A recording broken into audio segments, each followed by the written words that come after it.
आज की जो प्रेस कॉन्फ्रेंस है वो दो तीन चीज़ों के ऊपर है। सबसे पहले तो फोकस करेंगे क्योंकि बजट की आमद है और उसके बारे में थोड़ी सी बात करेंगे। फिर हम पंजाब स्पीड की बात करेंगे और उसके बाद कल बाजी मरियम आई थी, उन्होंने कहा था किया है करके दिखाएंगे। तो यही स्लोगन था या मैं गलत कह रहा हूं?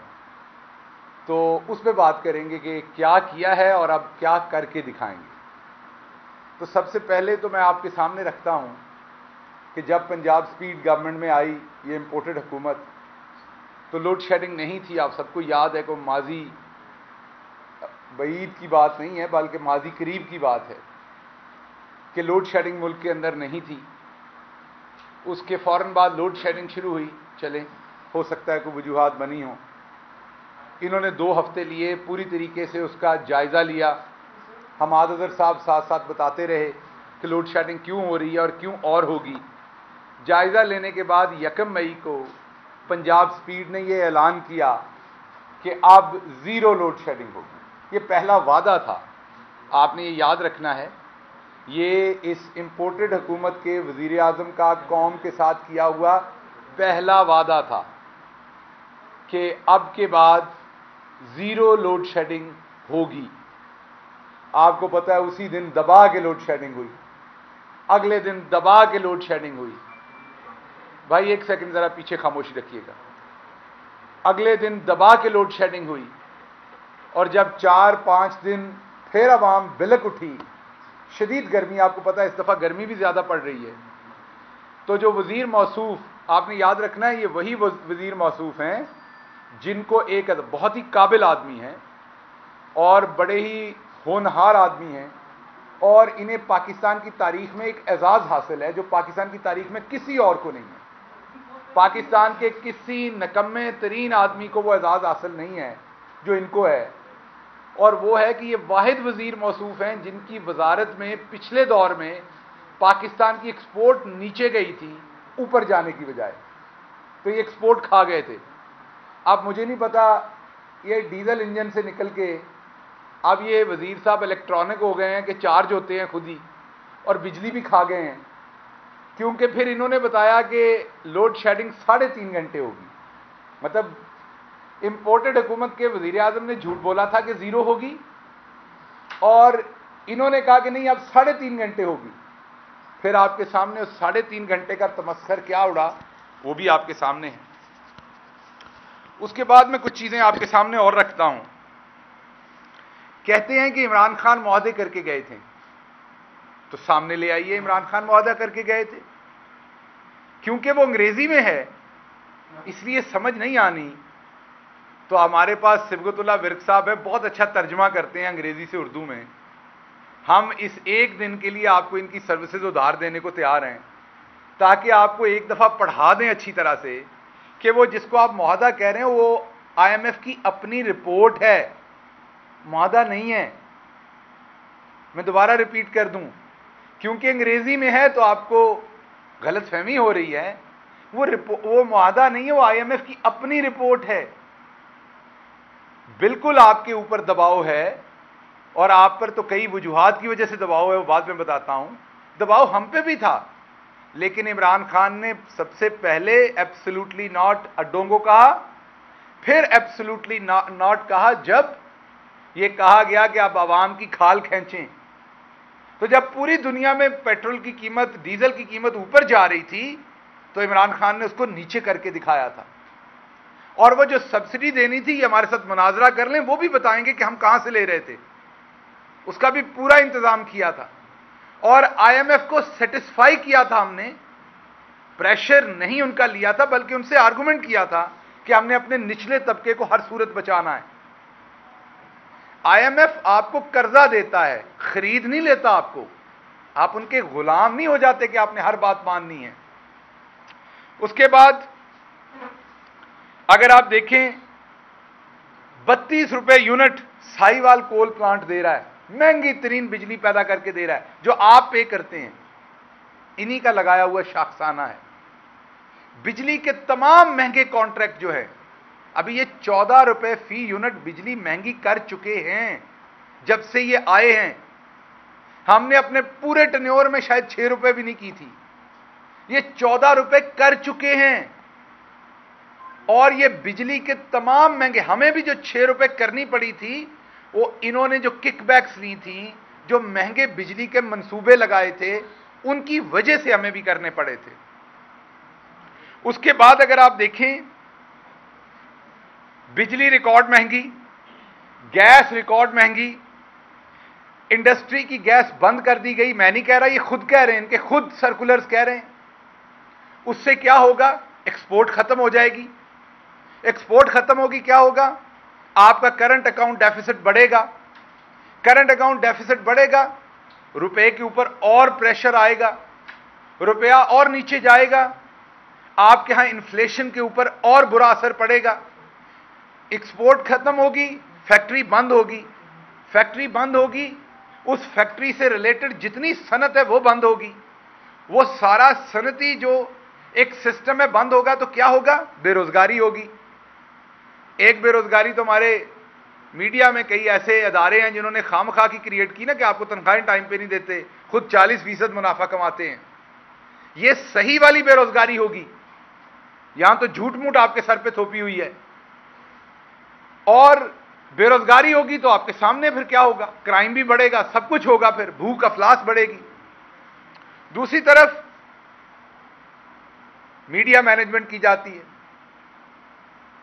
वो तुर्की का दौरा था 3 दिन का, उसके ऊपर बूथा लगाया गया था शहबाज शरीफ साहब का। पहले लेट्रीनों पे बूथा लगाते थे इस शख्स का, पंजाब में एक लेट्रीन बनाते थे, तो मैं कह नहीं रहा, तस्वीरें मौजूद है इंटरनेट पे, तो बैनर पे इनका बूथा लगाया जाता था। अब मुझे समझ नहीं, बाथरूम जाते हुए इन्हें देखने की क्या जरूरत थी लोगों को? क्या उससे बाथरूम करने में आसानी होती थी? माजरत चाहता हूं ये बात करने में, लेकिन बाथरूम के सामने शहबाज शरीफ की तस्वीर लगाने से क्या डर के बंदा बाथरूम से जल्दी फारिग हो जाता था? क्या मतलब उसका कोई पर्पस होगा ना, इनसे पूछें। क्योंकि कल मरियम साहबा कह रही थी किया था करके दिखाएंगे। मैं स्लोगन उनका सही पढ़ दूं, मुझे याद नहीं है। तो पूछना है कि क्या दोबारा बाथरूमों में भी तस्वीर लगाएंगे आप लोग? आपने किया था, अब करके दिखाएंगे आप। तो दोबारा वो एक एयरलाइन का इश्तिहार लग रहा था, जिसमें वो पीछे बिल्डिंग थी एक ग्रैंड, जो टूरिस्ट को अट्रैक्ट करती है। 3 दिन का दौरा, मुझे पता चला शायद 26 करोड़ के इश्तिहारात दे दिए गए उसके ऊपर। वजीर आजम हाउस, जिसमें इमरान खान साहब ने एक कील नई नहीं लगाने दी। मैं आपको दावे से कहता हूं, एक कील नई नहीं लगाने दी। जब भी कभी बात की उनसे, अगर कोई चीज खराब थी, उन्होंने कहा इसी से काम चलाओ। मैं इसका गवाह हूं। ये भाई बोल टीवी वाले बंदे की बात सुन लें, वो मुझे भी सुना रहा है। बोल वाले जरा ये पीछे बंदे की बात सुन ले, शोर आ रहा है आगे। एक कील नई नहीं लगाई, लेकिन अब 8 करोड़ रुपए का स्विमिंग पूल जो है, और मैंने वो खुश्क स्विमिंग पूल देखा हुआ है, उसमें पानी नहीं भरा हमने पूरे 4 साल, क्योंकि खान साहब ने भरने नहीं दिया। मैं कई दफा गया, मेरा दिल भी किया कि इसमें गोता लगाया जाए, उसके इर्द गिर्द चक्कर लगाया, लेकिन वो खुश्क पड़ा रहा 4 साल, क्योंकि पानी पड़ना था, फिर उसकी सफाई होनी थी, फिर उसमें बंदे लगने थे, फिर बिजली का खर्चा होना था। तो ये काम तो खान साहब करने नहीं देते। तो वो खुश्क मैंने जरूर देखा, कई दफा शाम को उसके साइड पे जाके बैठा भी मैं, तो उसमें कोई खराबी नहीं थी, कोई टूट फूट नहीं थी। अब 8 करोड़ उस पर किस चीज के लिए लगाए गए मुझे नहीं पता। उसके साथ भी 2 बाथरूम बने हुए हैं, हो सकता वहां भी इन्होंने अपनी तस्वीर लगानी हो। मैं कभी उन बाथरूमों के अंदर नहीं गया जो पंजाब में बनाए, तो हो सकता है टूटी पे भी लगाते हो, लोटे पे भी अपनी तस्वीर लगाते हो, मुस्लिम शावर पे भी लगाते हो, कमोड के अंदर भी हो सकता है तस्वीरें हो खास किस्म की। तो ये मुझे तस्वीरों का शौक इनका समझ नहीं आया। किया है करके दिखाएंगे, खुदा का वास्ता ये ना करके दिखाइएगा, बाकी वाले काम कीजिएगा। लोगों ने बाथरूम जाना है, वो एक प्राइवेट मौका होता है, वहां पे तो शहबाज शरीफ को मत घुसाइए। बाथरूम में लोगों को प्राइवेसी करने दीजिए मेहरबानी करके। अच्छा, एक और मंतक है, हिंदुस्तान ने अरबों रुपए का पेट्रोल डीजल तेल जो है वो रूस से खरीदा। अब ये बात गौर कीजिएगा, हमने रूस से तेल और डीजल नहीं खरीदना। क्यों? क्योंकि जी वो अमेरिका बहादुर का दुश्मन है। लेकिन हमने हिंदुस्तान से तिजारत करनी है। ये जरा गौर कीजिएगा, हमने रूस से पेट्रोल डीजल नहीं लेना क्योंकि वो अमेरिका बहादुर का दुश्मन है, लेकिन हमने हिंदुस्तान से हर सूरत तिजारत करनी है। क्यों? क्योंकि वो हमारा दुश्मन है। तो जो हमारा दुश्मन है उससे तिजारत करनी है, किसी और का दुश्मन है उससे नहीं करनी। कुछ शर्म करो। हमें पता है आपने ये किया था, अब दोबारा करके दिखाएंगे, हमें पता है, पर शर्म करें ना, ये करके दिखाएं। आपकी बेइज्जती पहले ही इसी किए पे हो रही है, आप फिर बज़िद हैं कि आप करके दिखाएंगे। आगे चलते हैं। आज से 2 महीने, तकरीबन कोई 3 हफ्ते पहले मैंने एक ट्वीट करके आपको इन्फॉर्म किया था कि इन्होंने खाद बनाने वाली फैक्ट्रीज की गैस बंद कर दी, आपको याद होगा, और प्रिडिक्ट किया था कि इससे खाद की कीमत बढ़ेगी। हमारी हुकूमत के इससे पिछले साल में 5 बम्पर क्रॉप्स हुई थी, और वह ऐसे ही नहीं हुई थी। किसान को गन्ने का पैसा मिला था, उससे उसने फर्टिलाइजर और दूसरी चीजों को पैसा लगाया था, तो बम्पर क्रॉप हुई थी। इस साल में हमारी हुकूमत जो चल रही थी, जारी बात है मार्च तक हम थे, तो मार्च तक 4 बम्पर क्रॉप्स हमारी हुई जो मार्च तक बोई जा चुकी थी। अब आगे आप अंजाम देख लीजिएगा। खाद महंगी हो चुकी क्योंकि सारी इंपोर्ट होगी, कारखाने बंद कर दिए गए गैस बंद करके, तो एक्सपोर्ट के तबाही, खाद के कारखानों की वजह से किसान की तबाही। जब आपकी इंडस्ट्री की तबाही हो रही है तो इंडस्ट्री में काम करने वाला मजदूर की तबाही। फैसलाबाद में आपको याद है कबाड़ के भाव पावर लूम्स बिकी थी, और इस वक्त मैं खुद 20 ऐसे लोगों को जानता हूं जिन्होंने हमारी हुकूमत में नई टेक्नोलॉजी की पावर लूम्स लगाई, वही शहर जिसमें बंद कर दी गई थी। ज़र मुबादला कहां तक चला गया, ब्लूमबर्ग की रिपोर्ट आपके सामने है, मूडीज की रिपोर्ट आपके सामने है कि क्या हुआ। अब मैं वापस आता हूं, अब स्पेसिफिकली बात होगी मरियम बाजी के दावे पर, किया था करके दिखाएंगे। सबसे पहले तो ये बात शुरू हुई थी, अगर आपको याद हो, हुदैबिया पेपर मिल्स, और उससे भी पहले बीबीसी की डॉक्यूमेंट्री मौजूद है। काजी फैमिली के नाम पे जाली अकाउंट्स बनाए गए, उनमें मनी लॉन्ड्रिंग की गई। अब बाजी बिजिद हैं कि किया था करके फिर दिखाएंगे। काजी फैमिली आज तक रोती फिर रही है। फिर हुदैबिया पेपर मिल्स के अंदर जब इसहाकडार पकड़े गए तो उनका बयान हल्फी अदालत के अंदर मौजूद है, रिकॉर्ड पे बयान, कि हां मैंने नवाज शरीफ और उसकी फैमिली के लिए मनी लॉन्ड्रिंग की थी। अब ये बिजिद हैं, किया था करके दिखाएंगे। उसके बाद आपके सामने रमजान शुगर मिल केस, आपके सामने इवनफील्ड रेफरेंस, जिसके अंदर बाजी ने कैलबरी फॉन्ट जब आया ही नहीं था तब इस्तेमाल कर दिया था। अब बाजी कह रही हैं दोबारा किया था करके दिखाएंगे। उसके बाद बाजी ने जो 90s में अपार्टमेंट बिके थे उनकी जाली ट्रस्ट डीड बना के जमा की, जिस पर अदालत में झूठी करार पाई। बाजी बिजिद हैं, किया था करके दिखाएंगे। उसके बाद बाजी ने कहा मेरी लंदन तो क्या पाकिस्तान में भी कोई प्रॉपर्टी नहीं है, फिर करोड़ों रुपए की प्रॉपर्टी निकल आई। अब बाजी बिजिद हैं, किया था करके दिखाएंगे। उसके बाद अल अजीजिया रेफरेंस, आशियाना हाउसिंग स्कीम, उसके बाद पंजाब में लाहौर मेट्रो में करप्शन, वो ये दोबारा बताने लगा हूं। इनके ये जो 6 साल का इनका मुआहदा था, 5 या 6 साल का, उसमें ये डॉक्यूमेंट्री मैंने ये आदिल अब्बासी साहब के प्रोग्राम में ARY में डॉक्यूमेंट्री ये बात दी, और उस पर मैं केस भी भुगत रहा हूं डेफेमेशन का। डॉक्यूमेंट्री प्रूफ ये दिया था कि पंजाब हुकूमत ने एक मुआहदा किया जो तकरीबन $3.90 के करीब था पर किलोमीटर बसों का, कि हर बस जो चलती है उसके हर किलोमीटर के $3.90 देने हैं पंजाब हुकूमत ने उस कंपनी को जिसकी बसें थी। यह मुआहदा किया उसी कंपनी, क्योंकि बिड नहीं की थी, एक ही कंपनी को मुआहदा दे दिया था। क्यों दे दिया था? उसकी इन्वेस्टिगेशन होनी चाहिए। किस मुल्क की को कंपनी थी, वहां पर इन्होंने कोई दौरे किए थे कि नहीं? इन सवालों के जवाब होने चाहिए। फिर जब हमारी हुकूमत आई तो हमने उसको एडवर्टाइज किया, प्रॉपर बिडिंग हुई, तो आपको हैरानी होगी, वही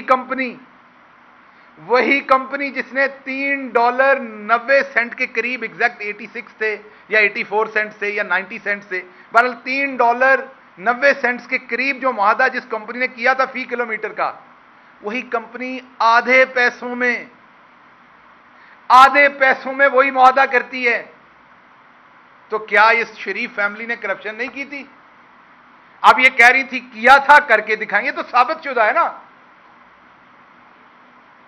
उसके बाद फिर हमारा मकसूद चपड़ासी आ जाता है बेचारा, अकाउंट में 4 अरब, दूसरे चपड़ासियों के अकाउंट में 16 अरब।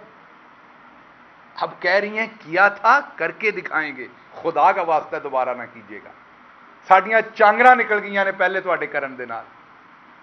आपने जो कार्रवाई डाली है, पहले लोगों की आंखें बाहर आ गई हैं गुर्बत से। खुदा का वास्ता दोबारा ना करके दिखाइएगा, बहुत कर दिया। 32 जाली कंपनियों के नाम पर मनी लॉन्ड्रिंग की गई, जो मैंने अभी आपको बताया। जब अपने ऊपर बात आई तो कहा हमारे पे तो पाकिस्तान का कानून ही नाफज नहीं होता। वही बेटे जो करप्शन करते हैं अभी भी तुर्की में बैठे हुए थे। फॉर्मल डील्स जो होती हैं, पहले जैसे बिजली घरों की डील्स में बैठा होता था, जिसने सारे किकबैक्स लेने हैं, बाद में कहते हैं हमारे बेटों पे तो पाकिस्तान का कानून ही नाफिज नहीं होता क्योंकि वो यहां रहते नहीं। किया था, करके दिखाएंगे। हमारे जैसे लोग यहां रहते हैं, सारा पैसा कमा के मुल्क में लेके आए, 4 साल पूरे में सुनता रहा बैग उठा के भाग जाना है, बैग उठा के भाग जाना है, बैग। और कहते कौन बेशर्म थे? जिनका बाप भागा हुआ था बाहर, जिनके बच्चे भागे हुए थे बाहर, जिनकी तमाम लीडरशिप बाहर भागी हुई थी, पता नहीं किस मुंह से ताना देते थे।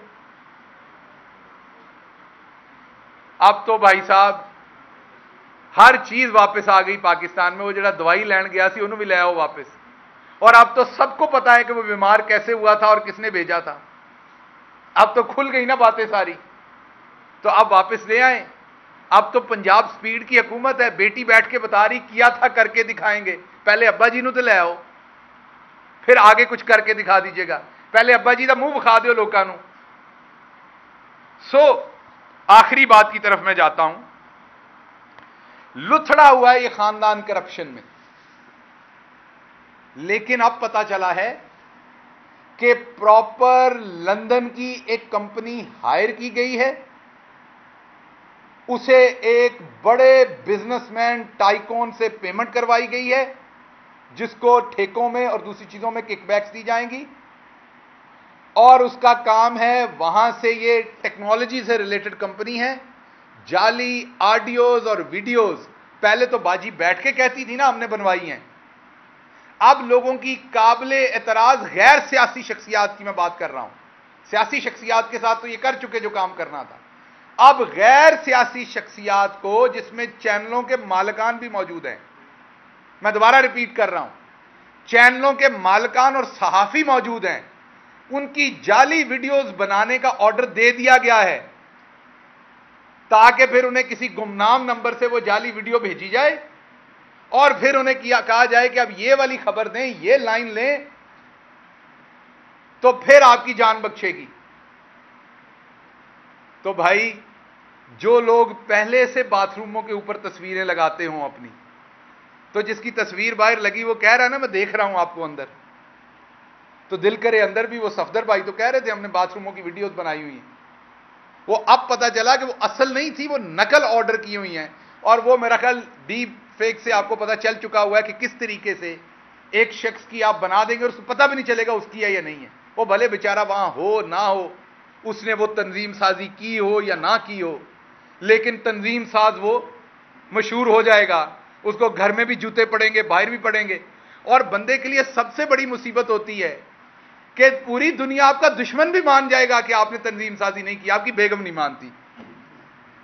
तो सियासतदान या सहाफी जो होगा, जब उसको रोज घर में बेगम से जूते पड़ेंगे, तो उसने खबर या बाहर प्रेस कॉन्फ्रेंस खाक करनी, वो तो घर को संभालने में लगा रहेगा। और अगर आपने उसके महीने 2 महीने घर में जूते पड़वाते गुजार दिए, तो यही आपका कारनामा, सियासत से आपने उसे आउट कर दिया। सहाफत से आपने उसे आउट कर दिया, वो तो भाभी साहबा के कदमों में बैठा होगा बेचारा। तो इसलिए मेरी तमाम भाभियों से यह गुजारिश है कि आपके जो शौहर हजरात हैं उनके बारे में डीप फेक बन रही है। आपके पास अगर ऐसी कोई वीडियो आए तंजीम साजी की तो उसे प्रॉपर तरीके से चेक कर लीजिएगा। वो जरूरी नहीं है कि वो उसी शख्स की हो। तो ये इज्जतें उछालने का इनका पुराना काम है। अब मीडिया के ऊपर फोकस शुरू हो गया है, मालकान पे फोकस शुरू हो गया जो आने वाली है। तो मरियम बीबी ये आपने पहले भी किया था, अब खुदा का वास्ता ये करके ना दिखाइएगा। इससे बड़ी लोगों के घरों में बड़े मसाइल बनते हैं, इवन आपकी पार्टी के अंदर लोगों के घरों में मसाइल बनते हैं। ये तंजीम साजी लगता आसान काम है, इसके बाद में बड़े दूर रस जो है ना वो खतरात और नताइज पूरी सोसाइटी को भुगतने पड़ते हैं। तो इसलिए बराए मेहरबानी आप ये जाली वीडियोस, जाली बातें सिर्फ इमरान खान को टारगेट करने के लिए दिन रात आप कभी किसी खातून पे हमला आवर होती हैं, कभी किसी पे होती हैं। अगर आपके पास कोई सबूत है मुकदमा कीजिए, सबूत लाइए, खामखा लोगों की इज्जतें मत उछालिए, इससे कोई फायदा नहीं होने वाला। शुक्रिया जी।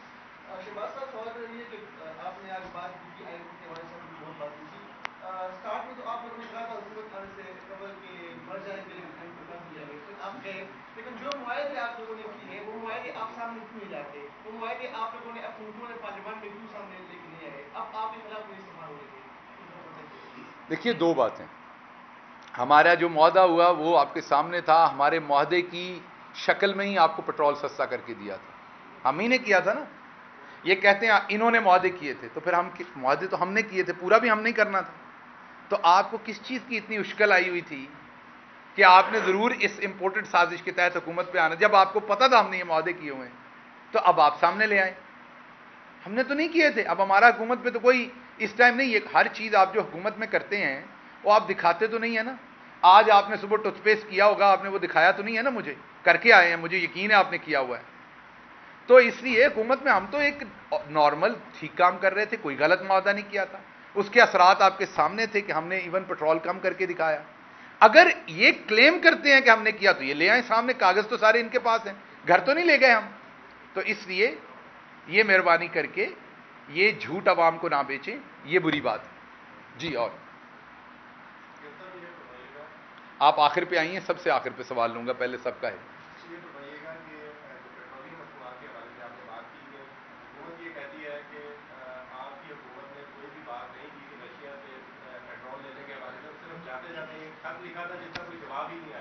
देखिए आपके सामने है कि वो हमारी हुकूमत के दौर के बहुत आखिर में वो दौरा हुआ था। वो दौरा 2019 में नहीं हुआ था, 20 में नहीं हुआ था, आपको पता है कब हुआ था। उसके बाद एक इनफॉर्मल निगोसिएशंस होती हैं, आपको पता हर मुल्क की। फिर आप ऐसे नहीं होता कि आपने आते ही, हम इनकी तरह थोड़ी हैं कि हम जाके कहें, आपके वज़ीर आज़म ने ये पहले कभी नहीं कहा, आप जाके ये कहें कि मैं मांगने नहीं आया। हालात बड़े तंग हैं। अक्सर आपको ट्रैफिक सिग्नल पे लोग ऐसे ही कहते हैं कि मैं मांगने वाला नहीं हूं।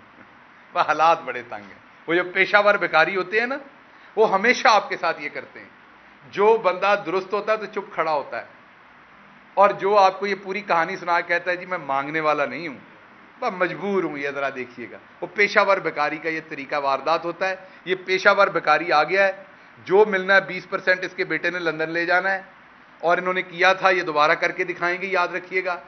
और ये बुनियादी तौर पर एक पूरे का पूरा ड्रामा था। ये कुछ आपने देखा होगा ना कि जो घटिया क्वालिटी की वीडियो होती है उसको आप बड़ी स्क्रीन पर डालें तो उसके पिक्सल फट जाते हैं, ये आपने देखा ना। HD क्वालिटी रहती है। सूबे की स्क्रीन होती है छोटी, कोई भी सूबा हो, उस पर माठी क्वालिटी की वीडियो फटती नहीं है। तो ये पंजाब स्पीड ने वहां अपना एक दबदबा बनाया हुआ था, राणा सनाउल्लाह ने बनाया हुआ था। तो छोटी सी टेरिटरी थी ना वहां की, यही इनकी राजवाहट थी वहां पर। जैसे ही बड़ी स्क्रीन पे बड़े पर्दे पे आए हैं तो आप इनका हाल देखें, ना बात होती है ना चला जाता है। गार्ड ऑफ ऑनर के दरमियान में जो बेचारा वहां पर नायब सूबेदार है उसके सामने झुकना शुरू हो जाता है, पता ही नहीं कि कहां जाना है, किसको थैंक यू कहना है, कैसे थैंक यू कहते हैं।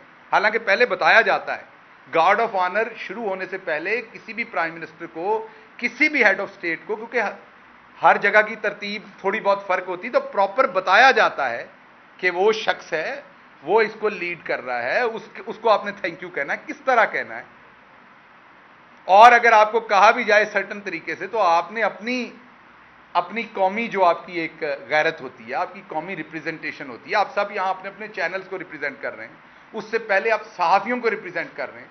मैं जो भी कहूं, कोई साथी जो भी कहे, आपने अपना एक म्यार बरकरार रखना है, समझ रहे हैं ना। आप उससे तो नहीं जाएंगे क्योंकि आपकी ट्रेनिंग हुई है। तो हेड ऑफ स्टेट पूरे पाकिस्तान का एम्बेसडर होता है, वहां पर रिप्रेजेंटेटिव होता है। उस टाइम वो एक शख्स नहीं खड़ा होता, पूरा पाकिस्तान खड़ा होता है वहां पर। तो कोई अकल हाथ मारो, ये बाथरूमों के ऊपर से अपनी तस्वीरें उतारें, किसी वाकई सही प्रोजेक्ट्स के ऊपर लगानी है तो लगा लें, वो भी सुप्रीम कोर्ट ने जहां मना किया हुआ ना करें। ये अखबारों में बूथे लगने से बूथे नहीं चलते। बड़े सारे बंदे हैं जो जरूरत रिश्ता के इश्तेहार अखबारों में देते हैं पर उनका रिश्ता नहीं होता। इसी तरह आपकी अखबारों में तस्वीरें देने से आपने लीडर नहीं बन जाना। ये लीडर बनने के लिए काम करना पड़ना है। लेकिन अल्लाह, मैं अंदर से बड़ा खुश हूं, मुझे नहीं पता बाकी लोगों का, मैं खुश हूं कि बड़े बड़े पर्दे पे ये पिक्चर आई है।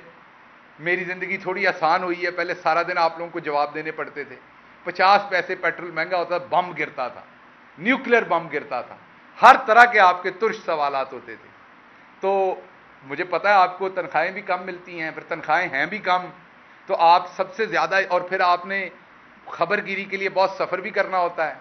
और बहुत सारी जगह पर मेरे जैसे जो डायरेक्टर न्यूज होते हैं, वो फिर उसको भी काट शाट करते हैं उसके ऊपर भी कि आप इधर नहीं गए तो उधर। तो मुझे सब पता है मजाक के अलावा कि आपकी जिंदगी में तेल बढ़ने से क्या परेशानी है, लेकिन अंदर से थोड़ा सा मैं सोचता हूं कि होना आराम है। जरा आपको सुकून भी आया होगा। जो हम जब इस सारी बिखरी हुई सिचुएशन को दिन रात हैंडल कर रहे थे, कोविड था, सब कुछ था, तो मैं एक गिला जरूर करूंगा कि कॉपरेशन नहीं आया नेशनल। और ये याद रखिएगा, बीइंग एन एकेडमिशियन मैं कह रहा हूं, जब हमें नजर आ रहा हो कि एक बंदा मुश्किल हालात में काम कर रहा है, कोई भी है, आपकी बेगम है घर में मुश्किल हालात में काम कर रही है, फॉर एग्जाम्पल बच्चे संभाल रही है, उन्हें पढ़ा रही है, आपकी बूढ़ी माँ है उसको हैंडल कर रही है, अपनी नौकरी कर रही है, तो आपका काम है उसका हाथ बटाना। अगर आप उस मुश्किल वक्त में भी उसके ऊपर तानाजनी करेंगे तो फिर आप उसकी सजा भुगतेंगे, शायद अपने बुढ़ापे में भुगतें, शायद किसी और जमाने में भुगतें।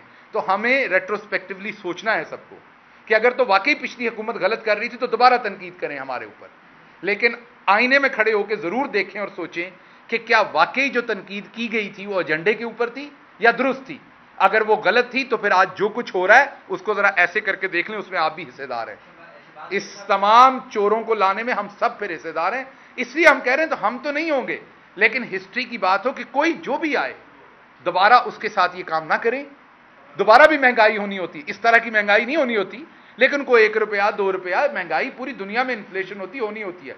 तो ये दोबारा याद रख लीजिएगा अपनी याददाश्तों में कि दोबारा कोई हुकूमत आए और अगर वो जायज इन्फ्लेशन हो, आपको चीजें जायज होती नजर आ रही हो, तो उनके ऊपर तनकीद करते हुए पहले सोचिएगा कि इनको जायज तनकीद जायज करें, लेकिन जो नाजायज काम दिन रात शुरू हुआ था, हम तो जुराब एक ऊपर करके पहन लेते थे, एक जरा नीचे होती थी तो बुलेटिन चल जाता था। जियो टीवी तो इतना मेहरबान था कि समझ नहीं आती थी कर क्या रहा है। शाम को हमें फोन पे कहते थे कि हमसे बेहतर जो है वो सहाफत कोई नहीं करता। अगले दिन जब सहाफत देखते थे तो वो सहाफत नहीं लगती थी।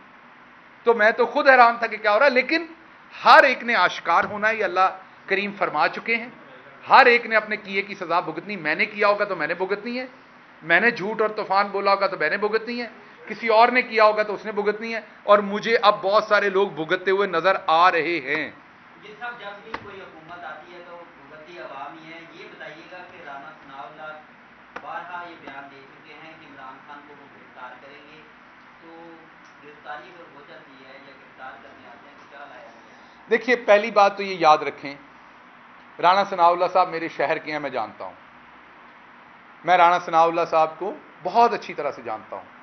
मैं सिर्फ उन्हें यह मशवरा दूंगा दोबारा कि राना साहब ये लैलपुर नहीं है, आप हादसतन आप पाकिस्तान के वजीर दाखिला हैं।